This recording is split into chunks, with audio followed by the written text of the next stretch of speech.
Waking up felt like emerging from the crushing depths of a tar pit. My skull throbbed with a sickening rhythm, each pulse echoing behind my eyes. My mouth was a desert, parched and gritty. The cheap Prosecco Maya had brought over the night before, another ritual in our shared, suffocating grief for my identical twin brother, Aaron, had exacted its price. Blinking against the harsh morning light filtering through the cheap blinds, I stumbled towards the bathroom, the world tilting precariously. The cool porcelain of the sink was a minor relief as I braced myself, leaning heavily. Then I looked up. The reflection in the mirror wasn't mine. Not really. The face was familiar. Yes, the same hazel eyes, the same slightly crooked nose inherited from our father. But below it nothing. Where yesterday there had been a thick, familiar growth of dark beard, my beard, a small point of difference in a life spent mirroring another, there was only unnervingly smooth, pale skin. Clean-shaven. Stripped bare. Panic, cold and sharp, sliced through the hangover fog. My hand flew to my jaw, fingers tracing the alien smoothness. That's when I saw her reflection behind me in the doorway. Maya, Aaron's girlfriend. Or rather, Aaron's widow. Her eyes, usually clouded with a sorrow that mirrored my own, held a strange, unnerving sparkle. A giggle, light and chilling, bubbled from her lips. "You need to look more like yourself, Aaron," she chirped, her voice dripping with a terrifying sweetness. I just stared. Words failed me. The name hung in the air between us. Aaron. My brother. My other half. My dead twin. That was 4 months ago. Yesterday, Maya collapsed, was declared mentally insane and committed. But that commitment wasn't the end. It was merely the closing of one horrifying chapter in a story that began 2 years earlier with a rope in my apartment and ended with me fighting for my very identity. Aaron died 2 years ago. He committed suicide. The word felt like shards of glass in my throat every time I had to say it. Suicide. He hanged himself from the exposed ceiling beam in my living room. The brutal, incomprehensible finality of finding him there, the image forever seared onto my retinas, was a wound that never truly closed. I hadn't even known he was struggling. We were identical twins, sharing everything from DNA to stupid childhood secrets, yet the depth of his despair had remained hidden until that awful moment. 3 days after the funeral, Maya arrived at my door. She held a bag of takeout from the Thai place Aaron had loved, her eyes red-rimmed and hollow. My parents, drowning their own grief and everything else in endless bottles of cheap liquor, were useless ghosts. Maya became my sole anchor in the storm. We spent hours, days, weeks, camped on my couch, surrounded by empty containers and the flickering glow of my laptop screen. We watched old videos, endless reels of us in college, pulling identical twin pranks, laughing until we cried. Maya would often reach out, her fingers brushing my cheek, whispering, "It helps seeing your face. It means he's not completely gone." A month after the funeral, the dynamic shifted subtly. Maya arrived carrying Aaron's favorite cologne and his worn college hockey jersey. "My therapist," she explained, her voice carefully neutral, suggested it might help us both process by keeping tangible reminders close. "Could you wear them? Just for a little while." Grief makes you do strange things. I agreed, partly out of shared sorrow, partly hoping it might somehow bridge the chasm inside me too. I sprayed on the cologne, the sharp, familiar scent instantly conjuring Aaron's presence. I pulled the jersey over my head, the fabric heavy with memory. As soon as I did, Maya's face transformed. A radiant, almost manic joy lit her features, a look I'd never seen before. It wasn't happiness. It was something more intense, more possessive. Relief, perhaps, but twisted. That was the crack in the dam. Soon, Maya wasn't just bringing memories, She was trying to resurrect them. She'd arrive with Aaron's exact breakfast order from the deli. A specific bagel with plain cream cheese, no variations. When I instinctively reached for the hot sauce, she flinched, her face clouding. Aaron hated spicy, she'd murmur, her voice tight with disapproval. She'd physically adjust how I sat on the couch, nudging my shoulders into Aaron's characteristic slouch. He always sat like this, she'd insist, her touch lingering just a fraction too long. The worst came during a movie night. We were side by side on the couch, the room lit only by the flickering TV. She reached for the popcorn bowl, nestled between us. "Aaron," she said, her voice soft and intimate, "can you pass me the popcorn?" The name hit me like a physical blow. Aaron. Not Alex. Aaron. I froze, the crunching sound in my own mouth suddenly deafening. The credits hadn't even rolled. This wasn't a slip in the dark. This was deliberate that I took a shaky breath. "Maya," I said gently, turning to face her. "I know you miss him. God knows I do. But I can't be his replacement. I'm Alex."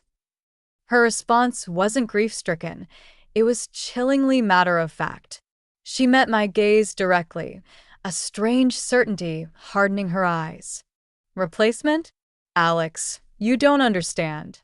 You've always been the same person in two bodies." As if to prove her point, she pulled out her phone and showed me dozens of photo collages she'd meticulously created. Pictures of Aaron and me, standing back to back, facing away, our identical profiles superimposed. "See," she whispered, her finger tracing the lines of our mirrored jaws. "You look exactly alike. This is proof. He's not gone. He's living through you." That night, after Maya finally fell asleep curled on the couch, I crept into the kitchen, my hands trembling as I dialed her parents' number. After the awkward pleasantries, I cautiously broached the subject. "I'm worried about Maya," I said, keeping my voice low. "She's showing signs, maybe complex grief, PTSD. She called me Aaron tonight. She's made these collages. I expected concern, questions. Instead, her father's voice, cold and clipped, cut through the line. Our baby girl is suffering because of a decision your twin brother made. You owe it to her to keep her happy. By any means necessary." The dial tone buzzed in my ear, a stark punctuation to their indifference.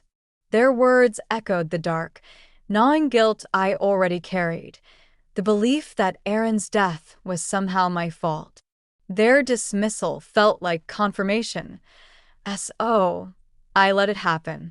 When Maya practically moved into Aaron's old room, filling it with his photos, his books, his scent, I didn't protest. That's how we ended up together at 2 a.m., drinking lukewarm Prosecco in heavy silence, both lost in thoughts of the man who connected and separated us.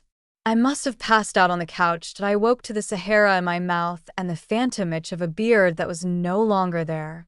The shock of seeing my reflection, my face naked and vulnerable in a way it hadn't been since puberty, sent a jolt of pure terror through me.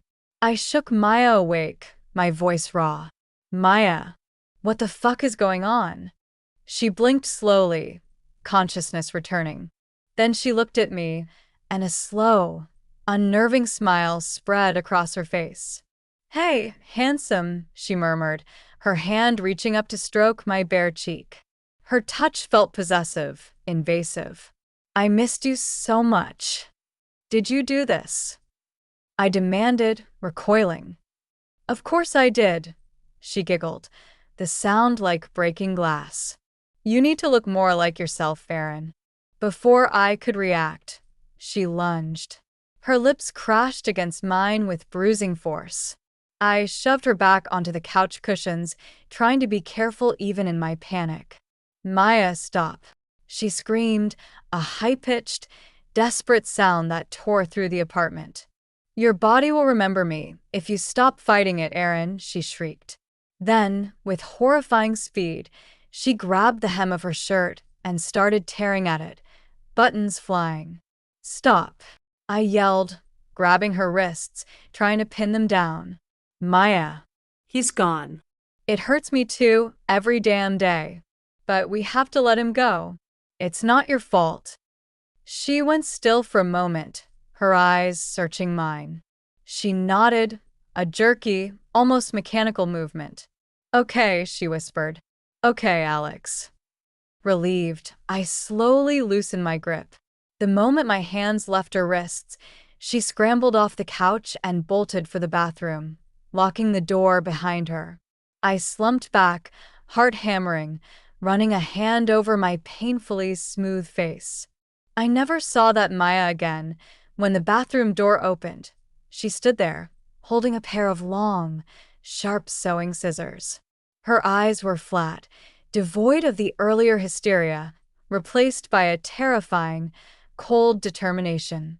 "Every time you deny him," she stated, her voice unnervingly calm, "you're unaliving him all over again." To emphasize her point, she slowly dragged the point of one scissor blade across the skin of her forearm. A thin, crimson line welled up instantly, and my blood turned to ice. I stumbled backward, fumbling for my phone in my pocket with trembling hands. I managed to dial 911. "911, what's your emergency?" A calm voice answered. "My friend. She's having a breakdown. She's hurt herself. She's got scissors. Address is..." Maya was on me in a flash. She slapped the phone out of my hand with shocking strength. It flew across the room, skittering under the coffee table. "Aaron," she hissed, her voice dripping with contempt. Blood dripped steadily from her arm onto the carpet. "Stop being so dramatic. I'm just reminding you what happens when you pretend to be dead." She waved the scissors menacingly as I tried to edge towards the front door. "You're not leaving me again." A heavy fist pounded on the apartment door. "Police. Open up." We received a 911 call from this address. Maya's eyes locked onto mine. With horrifying deliberation, she pressed the point of the scissors against the soft skin of her throat. A bead of blood appeared, then trickled down in a thin rivulet. "Tell them everything's fine," she whispered, her voice barely audible over the renewed knocking. "Or I'll show them the video where you admit you pushed Aaron." My entire world stopped. Pushed him? The accusation was monstrous. But the video, the one she'd shown me earlier, of me mumbling in my drugged sleep while she whispered to Aaron, what other lies had she fabricated in my unconscious voice? "Police. Open the door now." Maya pressed harder. More blood welled. Her thumb hovered over her phone screen, the phone containing her fabricated proof. "Say it, Aaron. Tell them we're fine." Torn between the immediate threat of her harming herself and the terrifying implications of her blackmail, I made a choice. I took a step towards the door, hands raised. "Everything's okay," I called out, my voice cracking. "Just a misunderstanding. Sir, we need to see both parties. Please open the door." Maya shook her head violently, the scissors digging deeper. She mouthed the words silently, her eyes burning into mine. "You pushed him." I saw the calculation in her eyes. If I opened the door, she'd inflict worse harm, framing me for it. If I didn't, they'd break it down and see her bleeding, me standing there, and her story would seem all the more plausible. Trapped. I took a breath. "She's hurting herself." I suddenly shouted towards the door. "Please help." Maya's face contorted with pure, unadulterated rage. She screamed, a guttural sound of fury and betrayal that echoed off the walls. "He's trying to unalive me like he unalived Aaron." The door exploded inward, splinters flying. 2 officers rushed in, weapons drawn. They took in the scene in a fraction of a second. Maya collapsed dramatically on the floor, blood smeared on her arms and a fresh trickle from her neck, the scissors lying nearby where she dropped them. Me, standing a few feet away, my hands visibly smeared with her blood from when I'd tried to stop her self-harm earlier, my face freshly, unnaturally shaven. "Step away from her. Hands where we can see them," the male officer barked, his weapon trained on me. I raised my hands instantly, backing against the wall. She did this to herself. She's having a mental health crisis. Maya curled into a fetal position on the floor, sobbing uncontrollably. "He made me call him Aaron," she wailed, her voice thick with tears. "He's been holding me captive for days, pretending to be his dead brother." The female officer knelt beside Maya, speaking softly, while her partner kept his eyes and weapon fixed on me. "Ma'am, are you hurt? We need to get you medical attention." Maya nodded weakly, pointing a trembling, blood-streaked finger at me. "He shaved his beard to look more like Aaron. He's sick. He needs help." Her gaze swept over my smooth jawline, undeniable evidence. The male officer's expression hardened. "Sir, turn around slowly. Place your hands on the wall." "This is insane. I'm Alex. She shaved me. I was passed out drunk. She did it." "Hands on the wall." Now. The command brooked no argument. I complied, spreading my palms against the cool plaster as he patted me down. His partner radioed for paramedics. Maya continued her performance, whimpering to the kneeling officer about being trapped, terrified, forced to play along with my delusion. The paramedics arrived swiftly. They immediately began treating Maya's superficial wounds while she whispered urgently to the female officer. I caught fragments. "Captive, impersonating, dangerous." Her phone, buzzing on the floor where she dropped it, lit up. The screen displayed the paused video, the evidence. She made eye contact with me through her tears and offered a faint, chilling smile. "Officers," I called out desperately. "There's a video on her phone. She recorded me while I was unconscious. She's been planning this." The female officer picked up the phone. Maya immediately started hyperventilating. "Don't let him near it. He'll delete the evidence." "Evidence of what?" the officer asked, her thumb hovering over the screen. Maya's voice dropped to a venomous whisper. "Of what he did to Aaron." She looked directly at me. "He admitted everything last night. On camera." The officer pressed play. I watched their faces change as they listened. Maya's leading, suggestive questions whispered to my drugged, sleeping form and my own slurred, incoherent mumbles that, under her careful editing and narration, sounded horrifyingly like a confession to causing Aaron's death. "That's not what it looks like," I protested, my voice tight with panic. "I was passed out.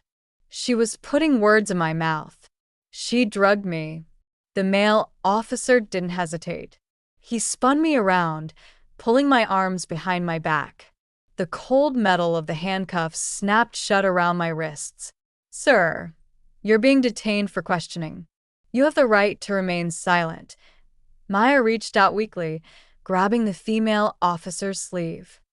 "There's more," she gasped. "Check his phone. He's been using Aaron's accounts, his email, his social media. He's trying to become him." My phone sat on the coffee table. A wave of pure, unadulterated horror washed over me. Maya had had hours of unsupervised access while I was passed out. What digital footprints had she forged? What messages had she sent from my accounts? What had she planted? The paramedics insisted both of us needed hospital attention. Maya for her injuries, me for shock. Maya, still playing the terrified victim, insisted we ride together for safety. The officers, perhaps swayed by her performance or simply wanting to keep us contained, agreed. Strapped to a gurney in the back of the ambulance, I was forced to watch Maya's masterful manipulation continue. She held the young female paramedic's hand, her voice small and trembling. "He seemed so normal at first," she confided, casting fearful glances my way. After Aaron died, he was just Alex, broken like me. But then, she shuddered dramatically. He started changing, wearing Aaron's clothes, using his cologne, making me call him by his brother's name. He said if I told anyone, he'd make it look like I was crazy, that no one would believe Aaron's grieving girlfriend over his own twin. The paramedic squeezed Maya's hand, her expression hardening as she looked at me with undisguised disgust. "You're safe now." Maya turned her head slightly towards me. For just a split second, the mask of victimhood slipped. I saw the cold, calculating triumph in her eyes. Then it was gone, replaced by fragile tears. She'd won this round. Utterly. The hospital was a blur of sterile corridors, hushed voices, and crushing humiliation. They separated us immediately. Maya was whisked away for treatment, surrounded by concerned staff. I was escorted to a small room for a mandatory psychiatric evaluation, an officer stationed outside my door. Through the narrow window, I saw Maya's parents arrive. Her mother rushed past my room, her voice shrill and carrying. "Thank God you saved her from him, officers. We knew something was wrong when she stopped answering our calls." The lie was brazen. They'd hung up on me when I'd tried to warn them.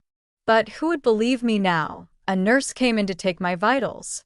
She avoided eye contact, her discomfort palpable. The story was spreading.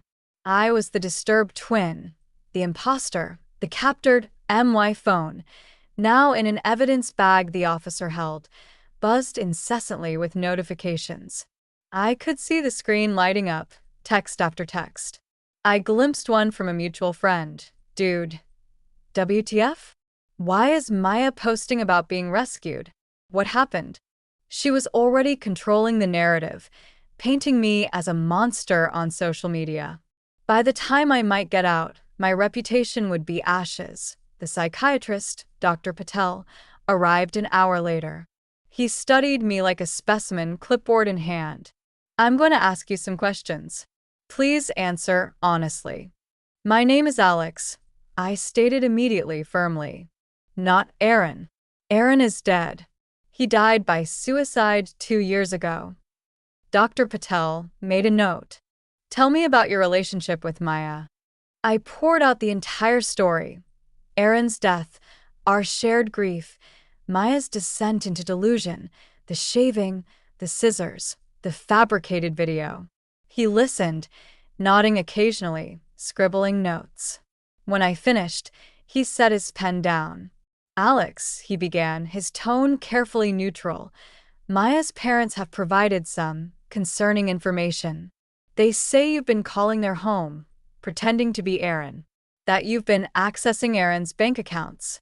"That's impossible," I protested. "I called them once as myself to express concern about Maya. They have phone records showing multiple calls from your number to their home over the past month," Dr. Patel countered. My heart plummeted. Maya, with access to my phone while I slept, she had access to my phone. She could have made those calls pretending to be me, or even pretending to be Aaron. Dr. Patel's expression was skeptical. "That seems rather elaborate, Alex. Why would she do that?" The evaluation dragged on. Every explanation sounded paranoid, every denial desperate. Maya had woven her web too well. Dr. Patel's conclusion was inevitable.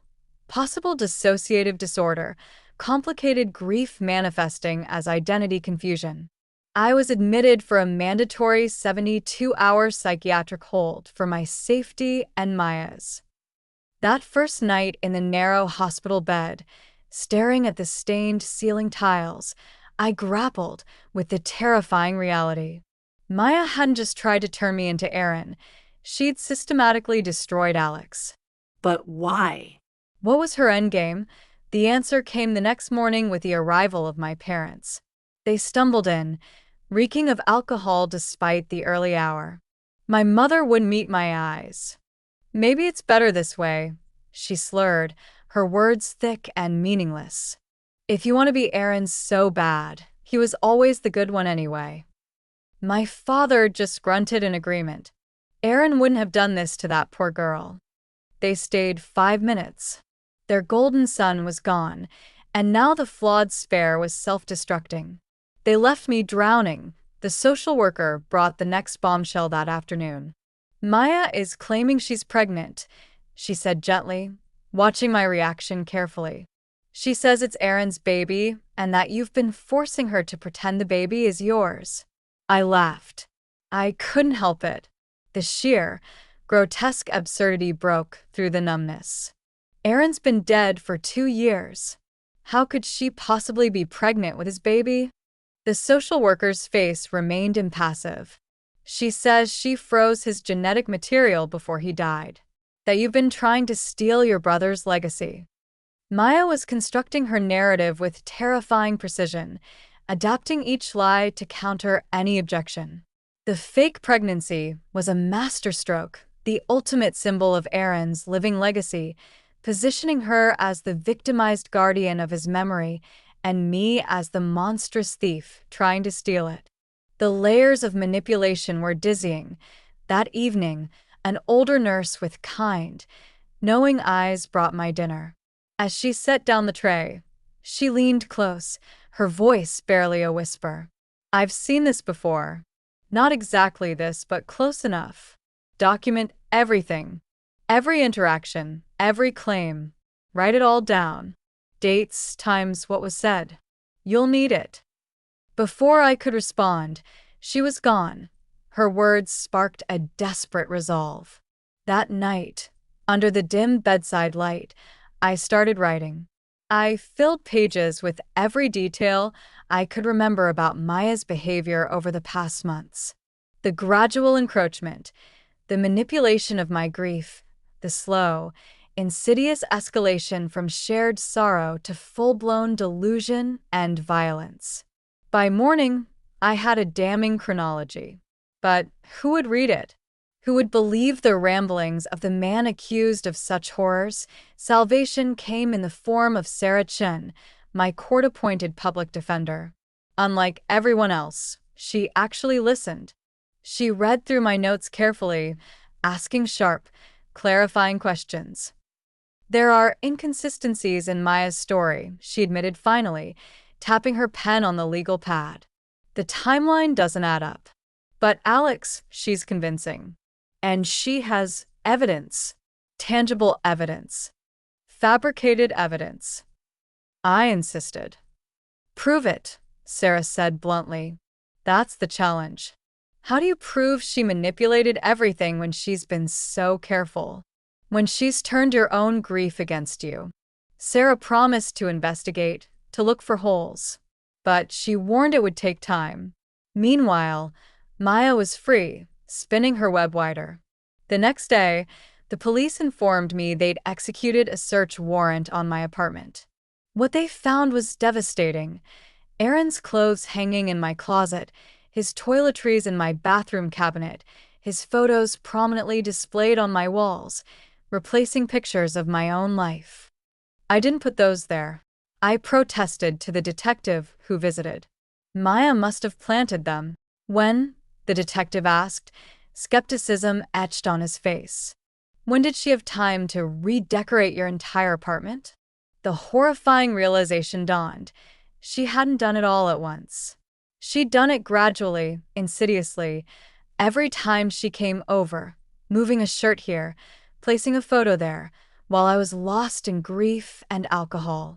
I'd been too numb, too hammered, to notice the slow replacement of Alex with Aaron in my own home. The detective showed me photos from my laptop's browser history, searches for how to access deceased persons' bank accounts, legal name change after death of twin, and emails sent from my account to Aaron's former workplace, inquiring about returning to his position. I didn't do any of this. My voice cracked. Then who did? The detective asked, his gaze unwavering. The answer was obvious, but saying it felt like signing my own commitment papers. Maya hadn't just played me. She'd played a long, meticulous game, and she'd played it perfectly. She had infiltrated my life, my home, my digital identity, all to build her case that I was the one trying to steal Aaron's life. On my last day of the hold, Dr. Patel delivered his assessment. Possible dissociative disorder, complicated grief, recommended outpatient treatment, and monitoring. I was being released, but I wasn't free. A restraining order barred me from coming within 500 feet of Maya or her family. I couldn't contact them. I couldn't access any of Aaron's accounts. Not that I ever had. My apartment was still an active scene, and my landlord, citing too much drama, had started eviction proceedings. Sarah met me at discharge. Maya's story is gaining traction, she said, her expression grim. She handed me a tablet. A local blog featured an exclusive interview with Maya, surviving captivity, a twin's obsession. She was sympathetic, tearful, painting a picture of prolonged terror. She's very good at this, Alex. And Sarah hesitated. She has a pregnancy test result. It's positive. The ground felt like it fell away. That's impossible. She's lying about the frozen sperm. Aaron never did that. can you prove it? Sarah asked softly, but I couldn't. Aaron was gone. The only person who could confirm or deny Maya's claim was silenced forever. Sarah drove me to a dingy motel on the outskirts of town. My world had shrunk to one room. That night, alone with the hum of the ancient air conditioner, the full scope of Maya's victory became clear. She hadn't just tried to resurrect Aaron through me. She had systematically dismantled and destroyed Alex Thompson. I had no job, fired for missing work during the hold. No home, no friends, all believing Maya's narrative, no identity. To the world, I was the disturbed twin, consumed by jealousy and grief, who had tried to steal his brother's life and terrorize his brother's girlfriend. My phone, finally returned wiped clean by police forensics, felt like a grenade. Against my better judgment, I logged into social media. Maya's posts were everywhere. Artistic, black and white photos of her bandaged arms. Heartfelt captions about survival, healing, and protecting Aaron's legacy. Hundreds of comments poured in, support for her, vitriol for me. Monster. Psycho. Thank God she escaped. Then I saw it. The post that stopped my breath. An ultrasound image. The caption, Aaron's last gift. His brother tried to take everything from me, but he couldn't take this. The comments were a symphony of awe and outrage. A miracle.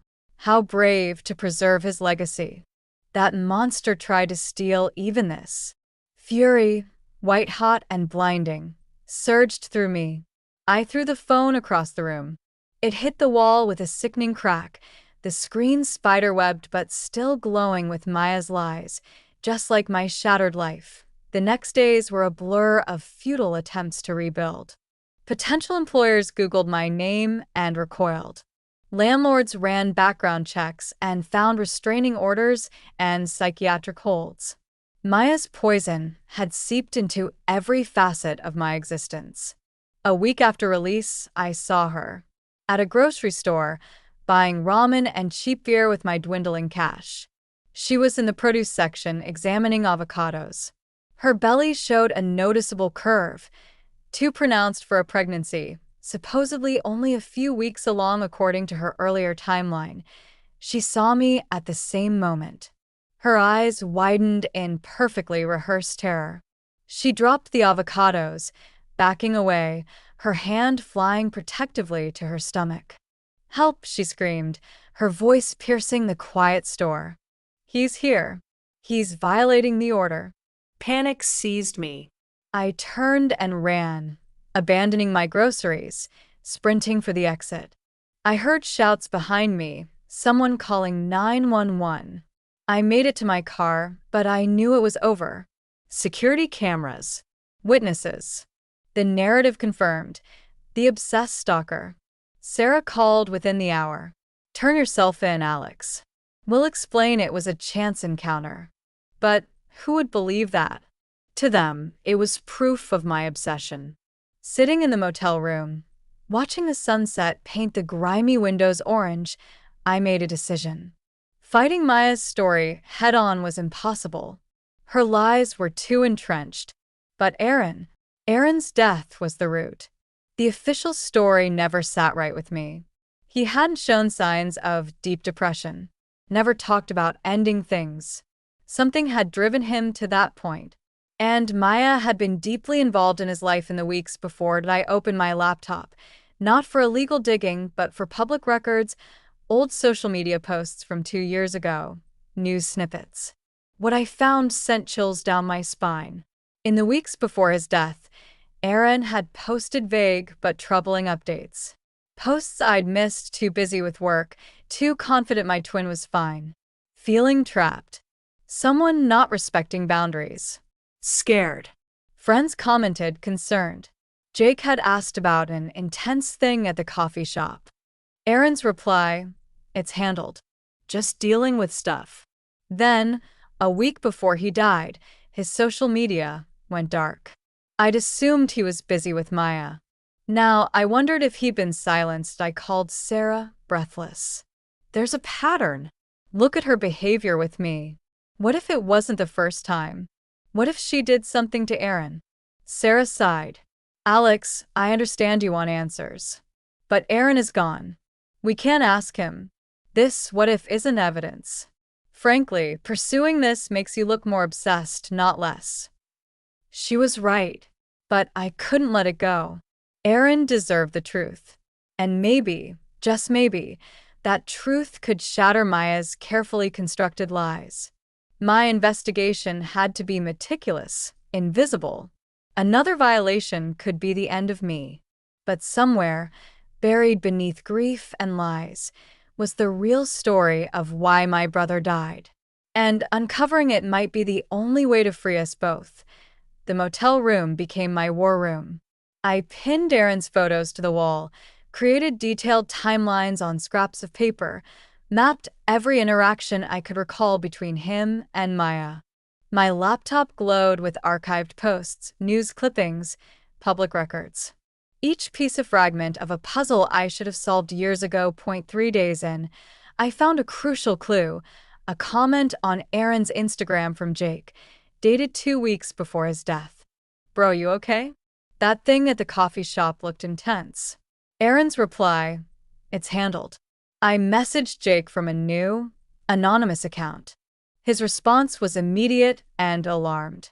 Holy shit, Alex. I've been following Maya's posts. None of it makes sense.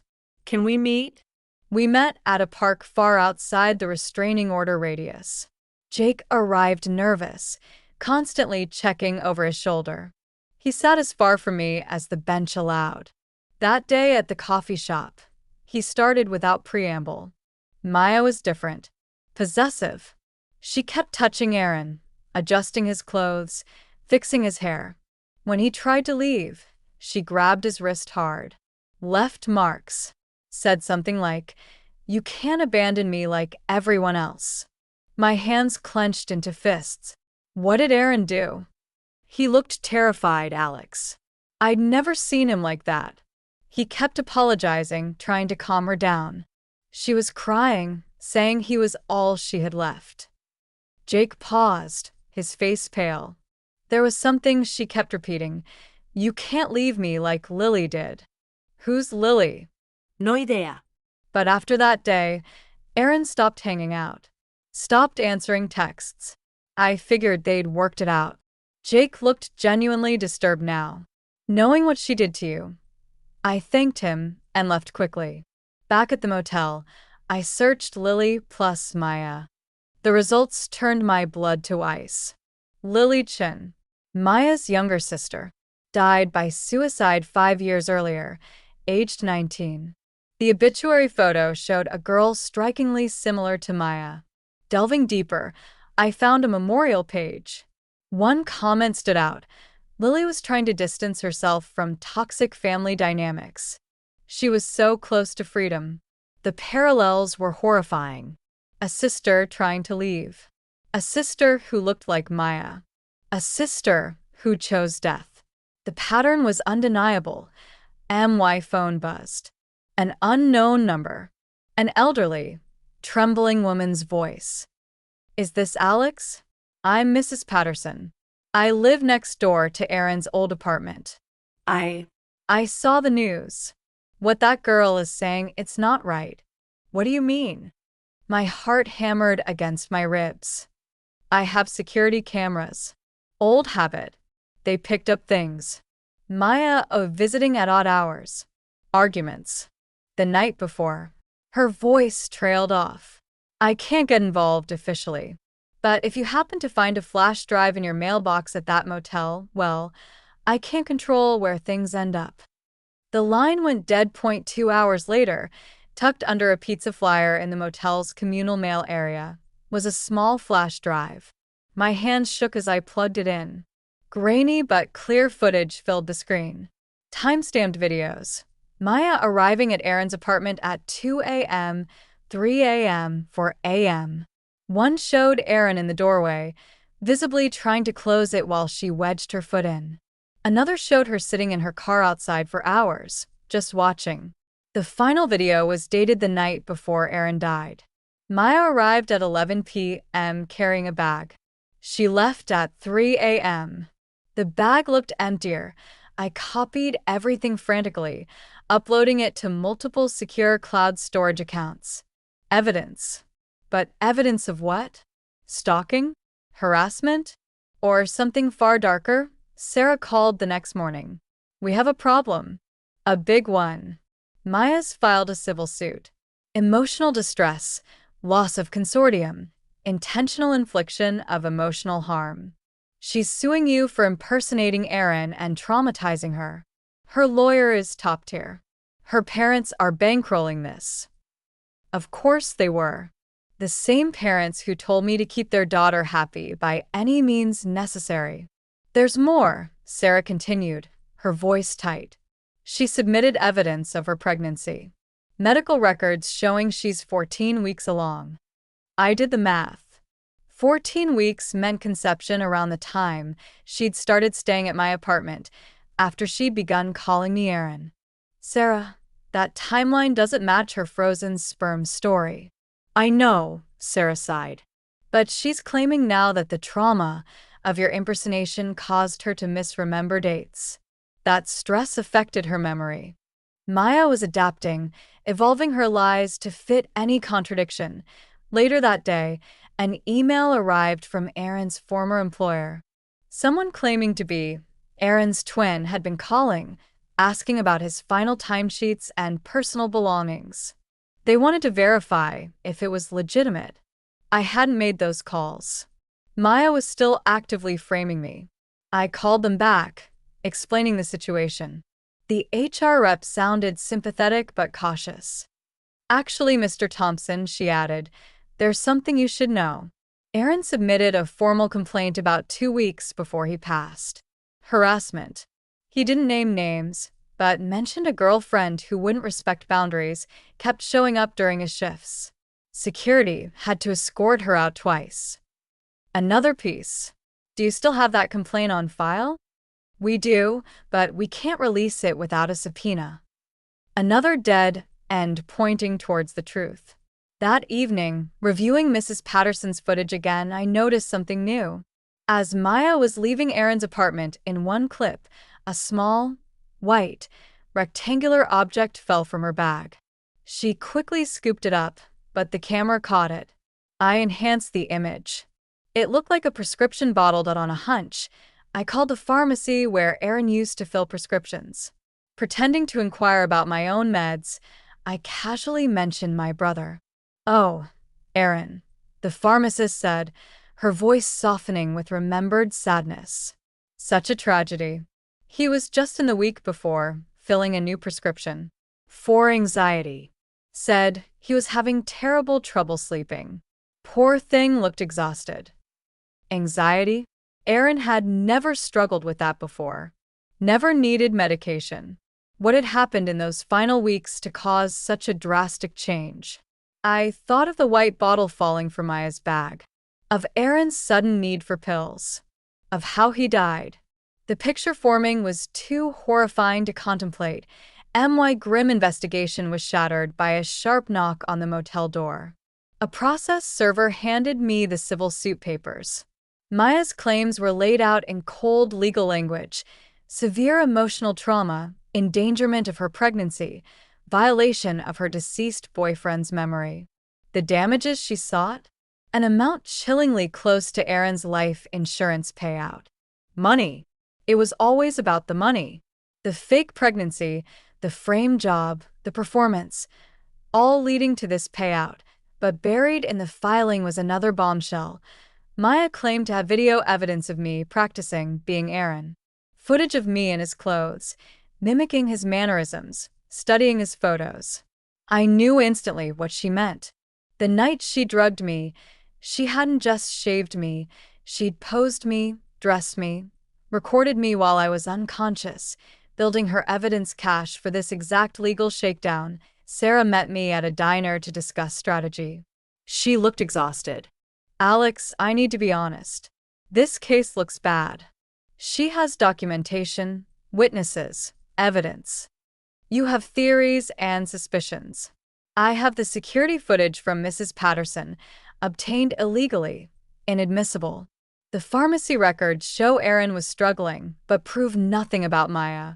Every piece you have is either unusable or explainable. She thought of everything. Sarah leaned forward, her voice low. I suggest we settle. Give her what she wants. Walk away. It's just money, Alex. Your freedom is worth more. But it wasn't just money. It was Aaron. It was the truth. It was not letting Maya win. That night, I made a decision that could save me or destroy me completely. I created a new, anonymous social media profile and started carefully reaching out to people from Maya's past, college friends, high school classmates. The responses were slow, wary. Many remembered Maya as sweet but intense, clingy, didn't handle rejection well.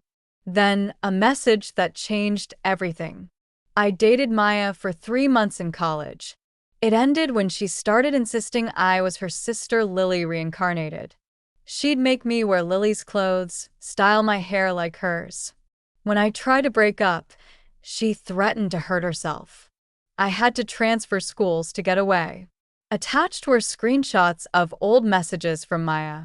The language was terrifyingly familiar, the same phrases about lost loved ones living through her current target. This was her pattern. Find someone resembling a lost loved one, Lily. Try to force them to become that person, and when they resisted, I thought about Aaron's sudden anxiety medication. Maya's late-night visits.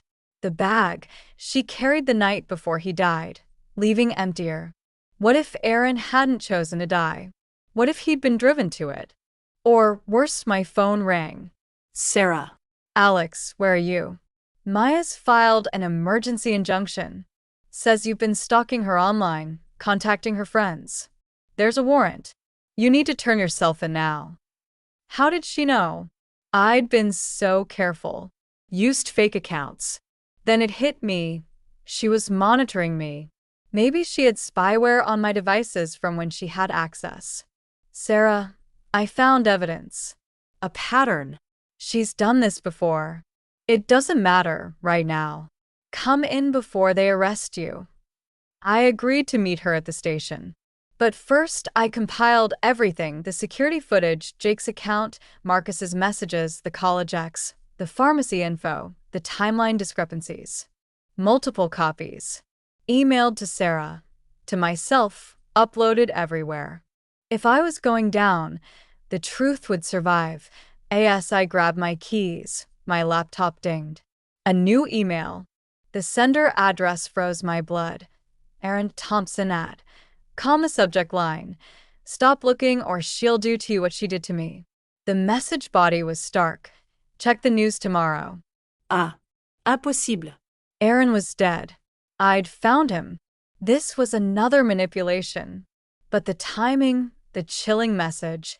I couldn't shake the dread. Arriving at the station, chaos greeted me. News vans, reporters shouting. And there, center stage, was Maya, giving a tearful interview, hand on her pronounced belly. "I just wanted to move on," she sobbed. "But he won't let me. He's obsessed with becoming Aaron, with taking his place. I'm terrified for my baby." The cameras swiveled to me. Questions rained down like stones. "Why are you impersonating your brother? How long have you been stalking Miss Chin? Do you believe you are Aaron?" I kept my head down, let Sarah shepherd me inside. Booking was a blur. Fingerprints, mugshot, Charges: cyberstalking. harassment, violation of restraining order. In the holding cell, the email nagged at me. "Check the news tomorrow." What was coming? Sarah bailed me out hours later. She handed me a tablet, her face grim. "You need to see this." Published while I was in custody. Exclusive. The disturbing diary of a twin's obsession. The article featured scanned pages of a handwritten diary allegedly mine, detailing plans to become Aaron and reclaim what's mine. The handwriting was a chillingly good forgery. The content was monstrous. Public opinion solidified instantly. I was the villain, sitting in Sarah's car in the rain-slicked parking garage. Despair threatened to swallow me. "There's something else," Sarah said quietly. I did some digging. Maya's parents have a history of covering for her. Lily's death ruled suicide, but there were questions. Inconsistencies. Lily had been trying to get a restraining order against Maya. Said her sister was unstable, dangerous. The order was denied 2 days before Lily died. Another horrific piece of the pattern. What do I do? Honestly, Run. leave town. Start over. Let Maya have her victory. But I couldn't. Not with Aaron's memory desecrated. Not with the truth buried.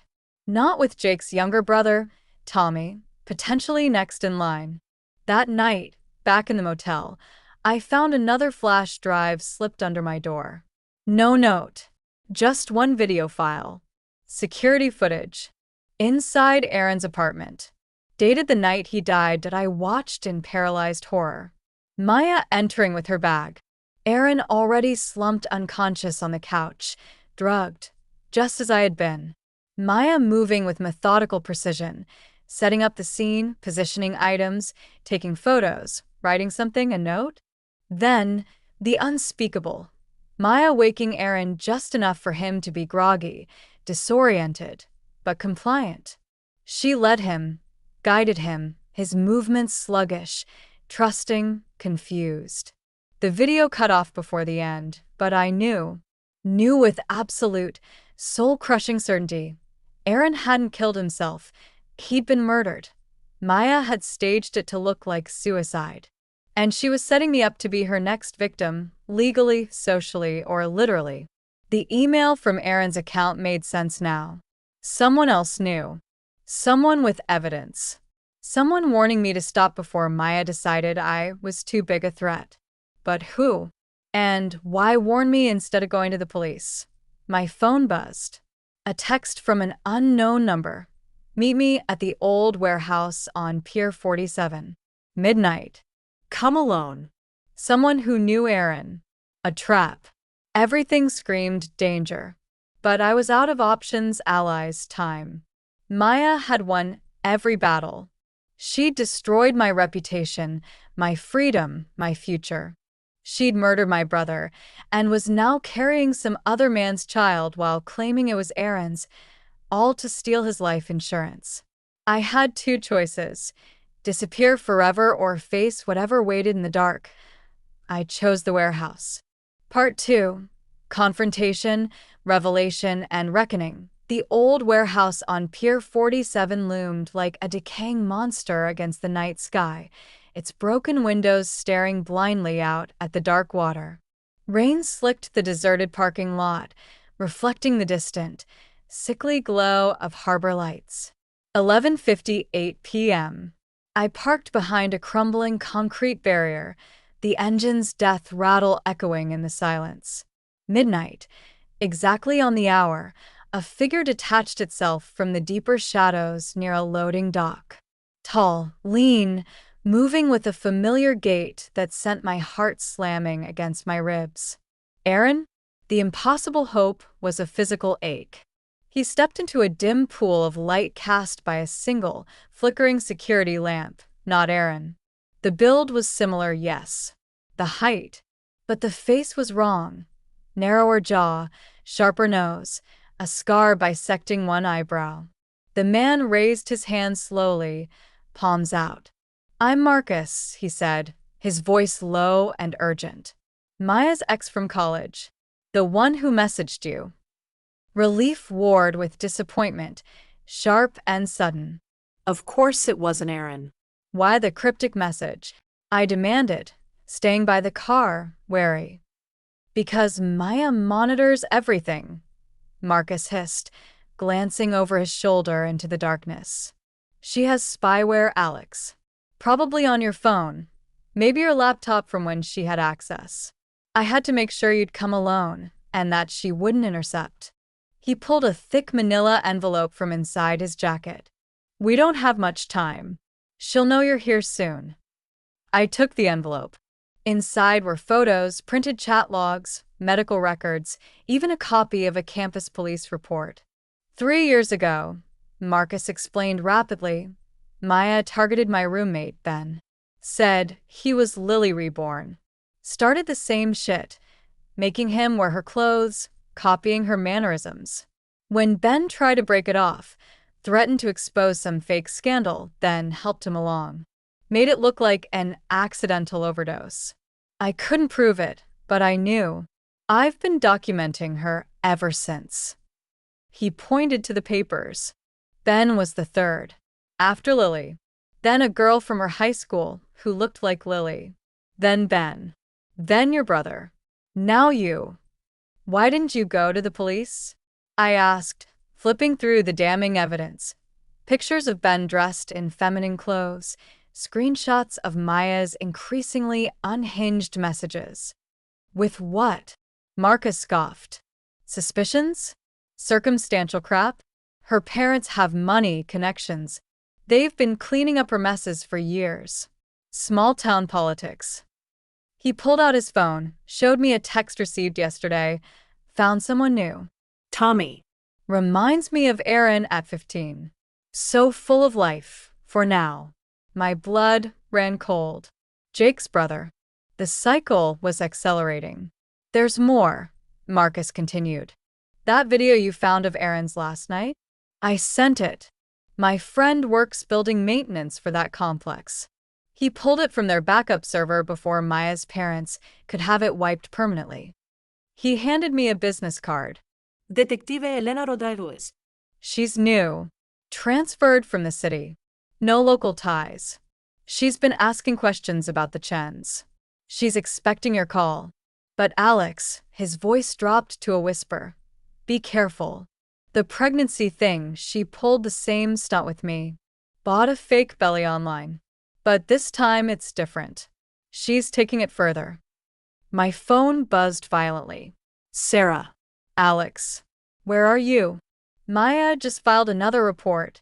Security footage from the grocery store, you running. They're spinning it as you pursuing her. There's a warrant. Turn yourself in now. I was running away from her. I protested. Doesn't matter how it looks. Get here. I hung up. Marcus was already melting back into the shadows. That's my cue. Call Rodriguez. Tonight. And Alex. His voice faded. Whatever you do, don't let Maya near Tommy. Alone in the rain, clutching the envelope like a lifeline, the full, monstrous scope of Maya's pathology became horrifyingly clear. She wasn't just delusional. She was a predator. A serial killer who used grief as a lure and identity theft as a weapon. And her parents were her enablers. Back at the motel, I spread Marcus's evidence. 3 victims before Aaron. All young people resembling lost loved ones, primarily Lily. All dead within months of Maya's fixation. All ruled suicides or accidents. I called Detective Rodriguez. She answered on the second ring. Mr. Thompson, I've been expecting your call. Can you come to the station? I have a restraining order. I can't be near. I'll handle that. Side entrance. 20 minutes. The station was quiet at midnight. Rodriguez met me, mid-40s, sharp eyes, no-nonsense demeanor. She led me to an interview room, not the conference room this time. I've been investigating the Chin family for 6 months, she stated without preamble. Started when I noticed a pattern in the death records crossing my desk. Your brother wasn't the first anomaly. She laid out her own files. They corroborated Marcus's but were deeper. Financial records showing large payments from the Chens to families of the deceased. Medical records detailing Maya's multiple psychiatric hospitalizations since adolescence. Always downplayed, always hushed up. A documented trail of destruction. Why hasn't anyone stopped her? I asked numb. Money. Influence. And she's careful. Never leaves direct evidence. Always has a plausible explanation. Grief. Mental breakdown. Coincidence. Rodriguez leaned forward, her gaze intense. But you're different, Alex. You're still alive. And she's made mistakes this time. The pregnancy, for one. She pulled a file. I pulled her medical records. She had a hysterectomy 3 years ago due to complications from a botched abortion. She cannot have children. The fake belly made sense. A prop for sympathy and manipulation. What about Tommy? Jake's brother? Rodriguez's expression darkened. That's why we need to move fast. She's already deep in the grooming phase. Befriended him through a youth grief counseling group she volunteers for. His parents think she's wonderful, helpful. My phone buzzed. Unknown number. I showed Rodriguez. Answer it. Speaker. I did. Maya's voice, sweet and poisonous, filled the small room. I know you're confused. The medication I gave you that night, it can cause memory problems. But don't worry. I'll help you remember who you really are. There was a pause, then her voice dropped, laced with menace. Tommy looks just like you did at 15. Same eyes, same smile. He even laughs like you used to. Another pause. But don't worry. You'll always be my first choice. Come home, and I'll leave him alone. The line went dead. Rodriguez was already on her radio, dispatching units to Jake's house. We need more for an arrest, she said, turning back to me.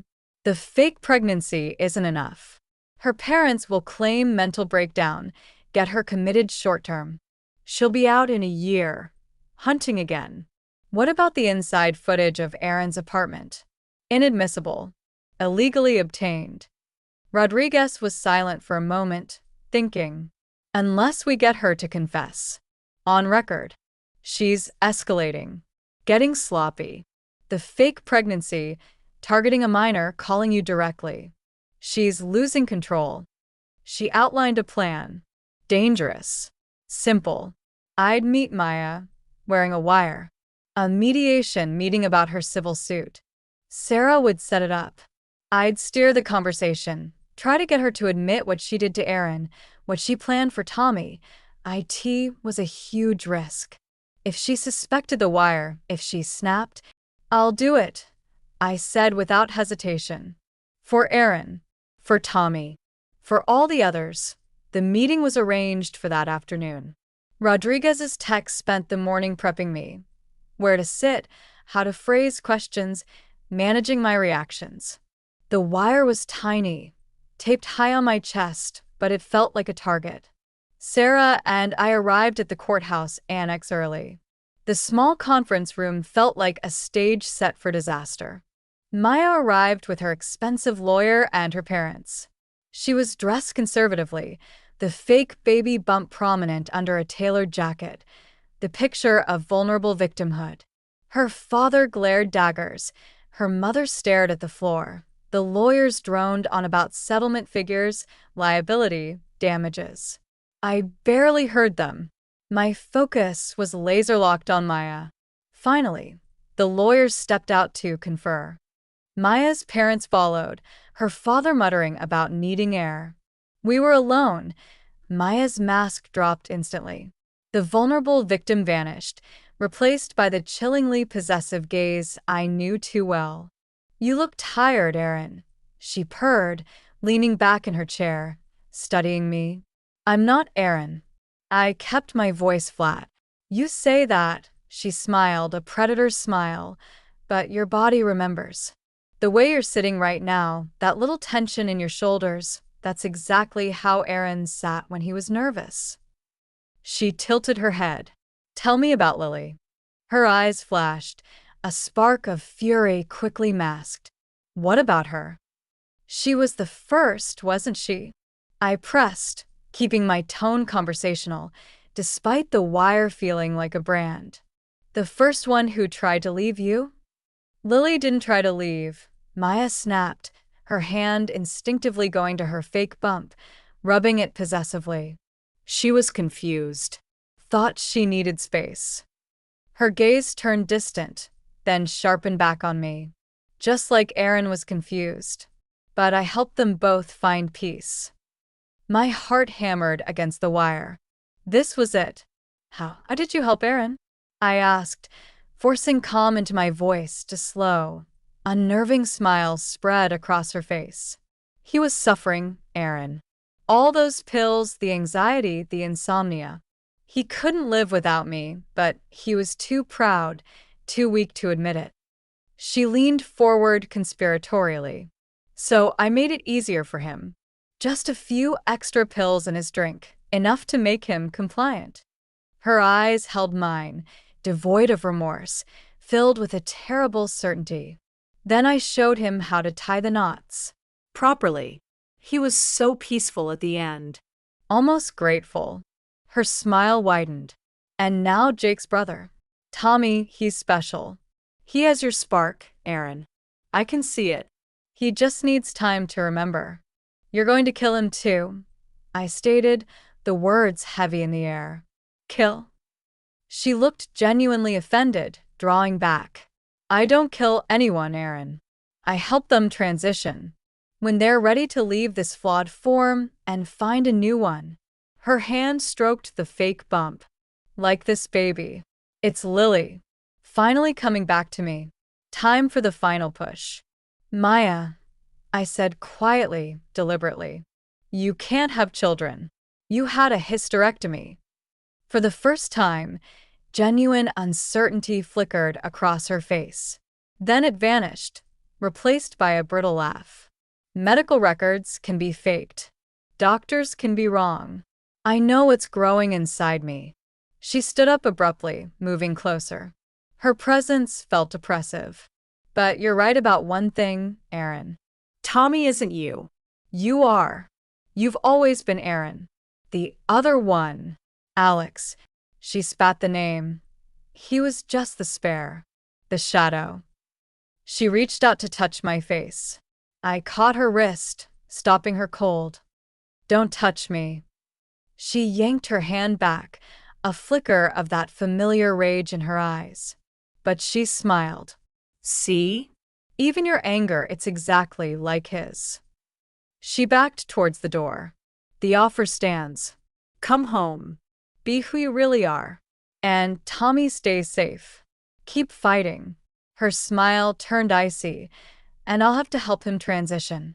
Your choice, Aaron. The door opened. Her parents and lawyers returned. Maya's mask of fragile victimhood snapped back into place instantly, seamless and terrifying. But Rodriguez had heard everything. The wire had captured the confession, to Aaron's murder, to the plot against Tommy, to the core of her delusion. The arrest happened swiftly that evening. Rodriguez's team moved in while Maya was at Jake's house, sitting cozily on the couch with Tommy, showing him photo albums of Aaron. She didn't resist. Even as the cuffs clicked shut, she offered Tommy that serene, chilling smile. Don't worry, Tommy. I'll see you soon. Aaron will explain everything. Her parents erupted, lawyers materializing, but Rodriguez had the warrant, the confession recording, Marcus's evidence, the medical records. The dam had broken. The trial was long, brutal, and highly publicized. Maya's parents hired a high-priced legal team that pulled every trick: temporary insanity, severe dissociative disorder triggered by grief, competency hearings. But Rodriguez's case was watertight. The wire recording was devastating. Marcus testified bravely about Ben and the pattern. Mrs. Patterson's footage, though initially inadmissible, was used to corroborate timelines and behavior after Rodriguez obtained proper warrants. Jake testified about the coffee shop incident. Other families came forward with similar stories hushed up by the Chen's money and influence. The fake pregnancy belly was entered into evidence. The digital forensics proved Maya had accessed my phone and computer, planted evidence, made the harassing calls. The jury deliberated for a week. The verdict: guilty on all counts: the murder of Aaron Thompson, the attempted murder of Alex Thompson for the drugging and staged suicide attempt, stalking, harassment, filing false reports, and endangerment of a minor, Tommy. The sentence: life in prison without the possibility of parole, plus consecutive terms for the other charges, to be served in a secure psychiatric facility. Her parents' money couldn't save her this time. The truth, once unleashed, was too powerful. It's been a year now. The media storm has finally died down. The restraining order against Maya is permanent, though she's locked away, likely forever. I still see a therapist. The nightmares haven't completely stopped. The image of Aaron hanging, the feel of the scissors near my face, Maya's cold eyes. But they're less frequent, less intense. That I found a better job, managing inventory for a small tech startup. It's quiet work. I like it. I moved into a small, sunlit apartment. It's not much, but it's mine. Alex's. No ghosts hanging in the closet. Jake reached out a few months ago. We had coffee. He looks older, weathered by everything. Tommy's doing okay, he told me. Seeing a good therapist. He asks about you sometimes. Tell him I said hi. He wants to thank you for stopping her. I shook my head. Just knowing he's safe, that's thanks enough. We parted ways. I watched him go, then turned and walked in the opposite direction. The city was just waking up, full of people oblivious to the darkness that had almost consumed me. The air smelled like rain and fresh coffee. I took a deep breath. For the first time in years, it didn't feel like I was breathing through water. Aaron's life insurance money finally came through after the civil suit was dismissed. I used some to pay off debts, some to help fund a mental health advocacy group that supports families affected by complex grief and manipulation. The rest sits in savings. A quiet legacy. I visit Aaron's grave sometimes. A simple headstone now under an oak tree. No more illusions. No more ghosts. Just my brother. I tell him about the apartment, the job, the quiet days. I don't talk about Maya. She doesn't deserve space here. Detective Rodriguez checks in occasionally.